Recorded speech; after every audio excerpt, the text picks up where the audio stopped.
Assalamualaikum warahmatullahi wabarakatuh. Perkenalkan, saya Nazilatul Askia dari kelas Penyuluhan Pertanian Berkelanjutan 1, nomor 21. Dalam video ini, saya akan membahas topik yang sangat penting, yaitu peningkatan produksi padi gogo untuk swasembada pangan. Sebelumnya, apa sih itu swasembada pangan? Swasembada pangan adalah kondisi di mana suatu negara mampu memenuhi kebutuhan pangan penduduknya tanpa bergantung kepada impor dari negara lain. Ini berarti negara tersebut dapat memproduksi semua jenis pangan yang diperlukan untuk memenuhi kebutuhan penduduknya, baik dalam hal kualitas maupun kuantitas. Tujuan swasembada pangan sendiri adalah untuk meningkatkan ketahanan pangan nasional, mengurangi ketergantungan pada impor, dan memastikan ketersediaan pangan yang cukup bagi seluruh masyarakat. Pencapaian swasembada pangan juga dapat mendukung kesejahteraan petani lokal, mengurangi kemiskinan, dan memperkuat ekonomi negara. Salah satu cara untuk menciptakan swasembada pangan adalah peningkatan produksi padi gogo. Apa sih itu padi gogo? Padi gogo sendiri merupakan varietas unggul yang cocok ditanam di lahan kering dan memiliki potensi hasil yang tinggi. Dengan menerapkan teknik budidaya yang tepat, kita dapat meningkatkan produksi padi gogo dan mendukung ketahanan pangan nasional.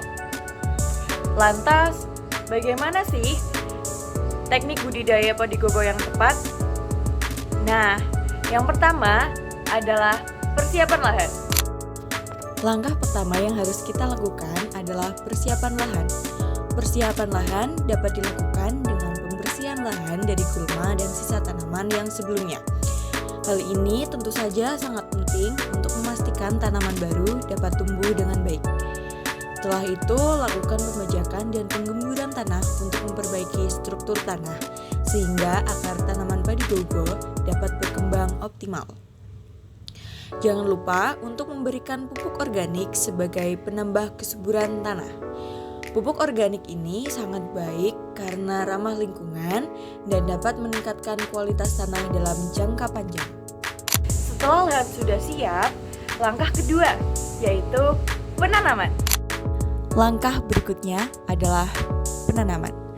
Proses penanaman padi gogo dimulai dari pemilihan bibit padi gogo yang unggul dan tahan penyakit dan memiliki produktivitas tinggi. Bibit padi gogo yang baik akan menentukan hasil panen kita nantinya. Lakukan persemaian bibit padi gogo di lahan yang telah disiapkan dan rawat hingga siap untuk ditanam.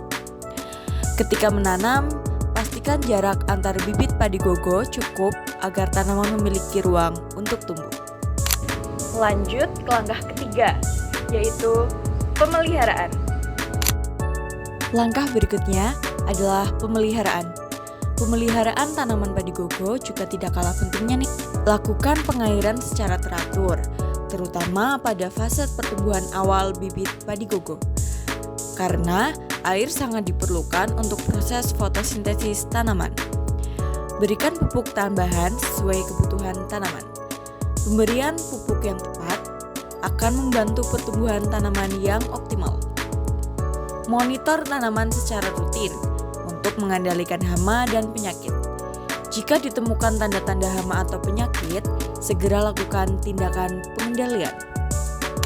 Nah, langkah terakhir yaitu panen. Setelah melewati masa pemeliharaan yang panjang tersebut, saatnya kita ke langkah yang terakhir nih teman-teman, yaitu panen.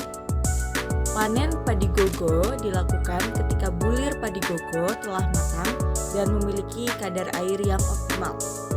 Proses panen padi gogo meliputi pemotongan batang tanaman padi dan pengumpulan hasil panen untuk dilakukan perontokan dan pengeringan.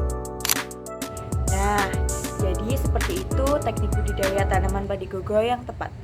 Dengan menerapkan teknik budidaya tanaman padi gogo yang baik, diharapkan kita bisa mencapai swasembada pangan. Sekian dari saya. Wassalamualaikum warahmatullahi wabarakatuh.